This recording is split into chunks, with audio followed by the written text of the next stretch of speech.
Hi, everyone. In this segment, I want to talk to you about what I miss most.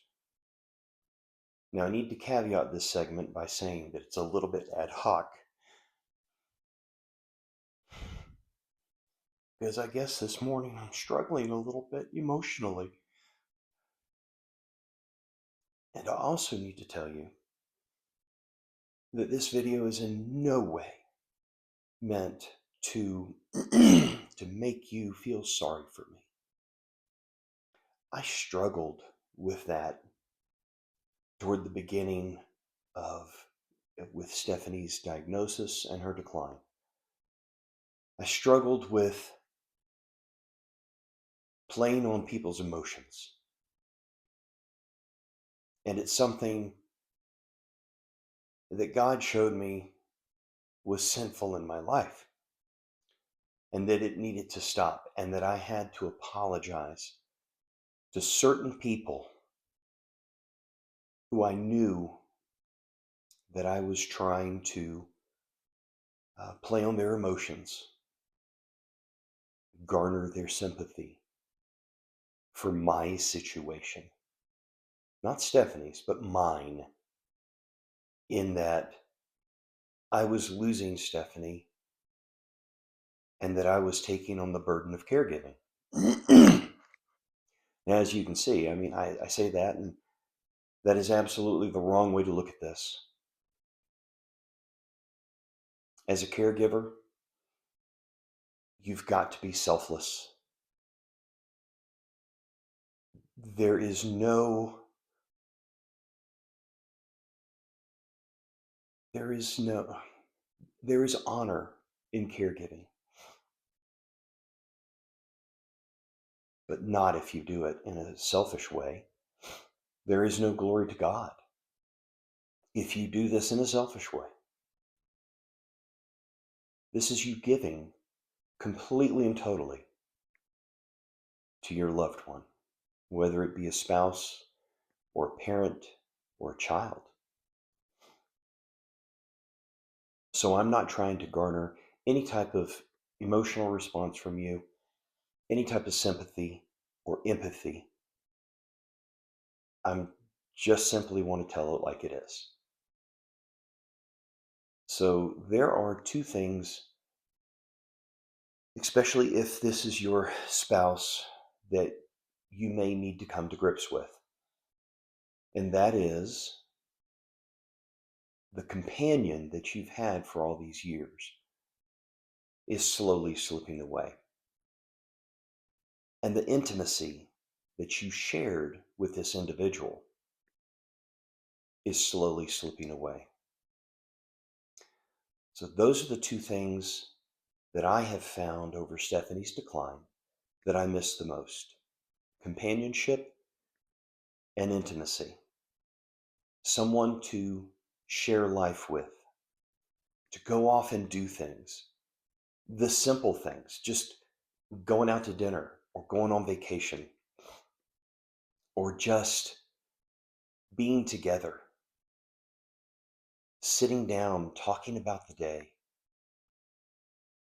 Stephanie and I haven't had a life aspect conversation in at least 3 years. So that's something I truly miss. And that was one of the things I realized as all of this started. And my daughter and daughter-in-law were giving me respite, and I would go out and I would be off, and I'd get some shopping done, and then I would want to go do something like see a movie, and I would just sit there and cry because I realized that I was alone and that it wasn't going to get better. And the second thing is intimacy. I'm not talking about making love. What I'm talking about is the emotional intimacy that you share with the love of your life. The feeling of closeness, a, a, a, tender hug or kiss, quiet I love you. Those are the things that I miss.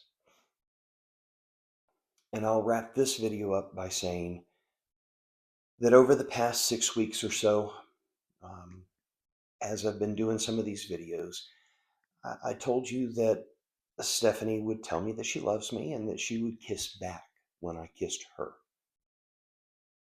Well, in the last 6 weeks or so, that has diminished. And the word that I've been using lately is distant. Stephanie is becoming more distant as she declines. She doesn't kiss back as often. It was almost all the time, and now it's maybe 20 to 25% of the time. And saying I love you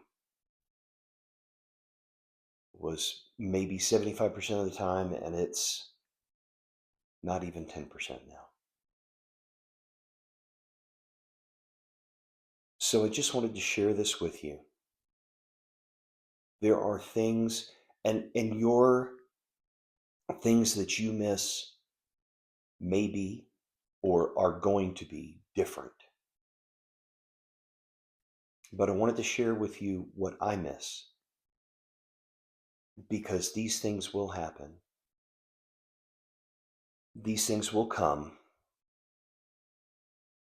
and it is one of the most difficult portions of the journey, of the path that Stephanie and I are on.